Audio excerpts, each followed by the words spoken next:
Do you love your wife? Yes. Prove it. Like, what's the metric? Give me the number that helps me know, right? Because when you met her, you didn't love her. Now you love her, right? Tell me the day the love happened. It's an impossible question. But it's not that it doesn't exist, it's that it's much easier to prove over time, right? Leadership is the same thing. It's about transitions. So if you were to go to the gym, it's like exercise, right? If you go to the gym and you work out and you come back and you look in the mirror, you will see nothing. And if you go to the gym the next day and you come back and you look in the mirror, you will see nothing, right? So clearly there's no results, can't be measured, it must not be effective. So we quit, right? Or if you fundamentally believe that this is the right course of action and you stick with it, like in a relationship, I bought her flowers and I wished her happy birthday, and she doesn't love me. Clearly I'll give up. That's not what happens. If you believe there's something there, you commit yourself to an act of service. You commit yourself to the regime, the exercise. You can screw it up. You can eat chocolate cake one day, you can skip a day or two. You know, it allows for that. But if you stick with it consistently, I'm not exactly sure what day, but I know you'll start getting into shape. I know it. And the same with the relationship. It's not about the events. It's not about intensity. It's about consistency, right? You go to the dentist twice a year, your teeth will fall out. You have to brush your teeth every day for 2 minutes. What does brushing your teeth twice a day for 2 minutes do? Nothing. Unless you do it every day, twice a day for 2 minutes. Right? It's the consistency. Going to the gym for 9 hours does not get you into shape. Working out every day for 20 minutes gets you into shape. So the problem is we treat leadership with intensity. We have a 2-day offsite, we invite a bunch of speakers, we give everybody a certificate, you're a leader, right? Those things are like going to the dentist. They're very important, they're good for reminding us or getting us back on track, learning new lessons, but it's the daily practice of all the monotonous, little, boring things like brushing your teeth that matter the most. She didn't fall in love with you because you remembered her birthday and bought her flowers on Valentine's Day. She fell in love with you because when you woke up in the morning, you said good morning to her before you checked your phone. She fell in love with you because when you went to the fridge to get yourself a drink, you got her one without even asking. She fell in love with you because when you had an amazing day at work and she came home and she had a terrible day at work, you didn't say, yeah, but let me tell you about my day. You sat and listened to her awful day and you didn't say a thing about your amazing day. This is why she fell in love with you. I can't tell you exactly what day, and it was no particular thing you did. It was the accumulation of all of those little things that she woke up one day and as if she pressed a button, she goes, I love him, right? Leadership is exactly the same. There's no event. There's no thing I can tell you you have to do that your people will trust you. It just doesn't work that way. It's an accumulation of lots and lots of little things that anyone by themselves is innocuous and useless. Literally, pointless by themselves. People will look at little things that are good leadership practices and say, that won't work. And you're absolutely right. But if you do it consistently, and you do it in combination with lots of other little things, like saying good morning to someone, that looking them in the eye. My friend George, who's a 3-star general in the Marine Corps, he says his test for leadership, and I love this, he goes, his test for a good leader is if you ask somebody how their day is going, you actually care about the answer. The number of times we're walking to a meeting, we're rushing, we go, how are you? Not good, I got to get to you later, I'm late for a meeting. Right. If you ask the question, you were standing there and you were listening to the answer. It's those little innocuous things that you do over and over and over and over that people will say, I love my job. Not I like my job. I like my job means, yeah, the challenge is great, they pay me well, I like the people. I love my job means, I don't want to work anywhere else. I don't care how much somebody else is willing to pay me. I'm devoted to the people here, and I care desperately about the people here as if they were my family. In business, we have colleagues and coworkers. In the military, they have brothers and sisters. That's how they think of each other. If you really have a strong corporate culture, the people will think of each other like brothers and sisters. It's like a family, right? No. Brothers and sisters. Deep love. Fight, but the love doesn't go away. Bicker, the love doesn't go away. And I'll fight with my sister, but if you threaten my sister, you're going to have to deal with me. Right? We'll fight internally, we'll bicker with each other, but nobody's going to hurt each other, and if anything from the outside shows up, you're looking at a unified front. Brothers and sisters. Now, how do you create brothers and sisters out of strangers?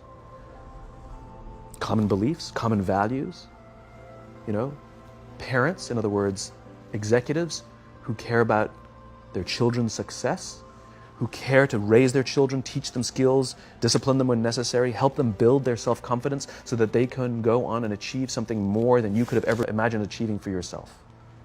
That's leadership, an absolute love and devotion for the people who've committed their lives to this enterprise. It's a human thing. So just as you know how your body feels after a good workout, and you know how your body feels after a big greasy meal, you know that one is good for you and one is not, despite what it may taste like. And that's the problem with short-term gains, right? They feel really good in the short term. We're highly trained social animals. We're highly adapted social animals. We can feel social awkwardness, and we can feel when things are going well. You can sense it. You say you have this sense of laughter, around the office. Like, we don't walk around with blinders. We're like I said, we're made to do this. That's why we can assess if somebody's trustworthy or not. That's why we keep our walls and we're like, yeah, his results are great, but I wouldn't trust him. As opposed to letting down your, like, I trust her with anything. I trust her with my kids, my money, anything. So we're highly attuned animals, and so we're good at sensing it. But I will say there is a caveat to your metric of laughter, which is a decent one, is that scale breaks things in human beings. As I said before, we're not made for populations bigger than about 150-ish.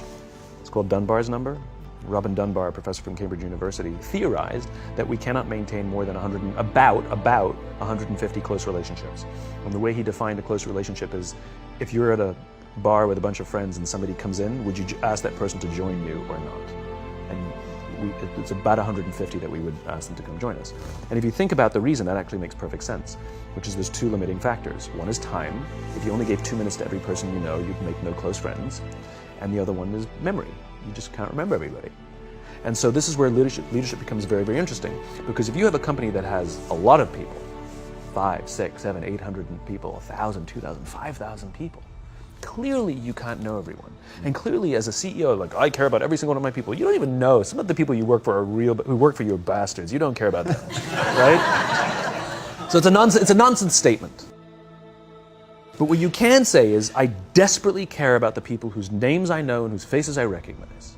And I care desperately about my leadership, and I instill in them every day that I will give them the tools and I will take care of them with one purpose and one purpose only, that they will take care of the people in their charge.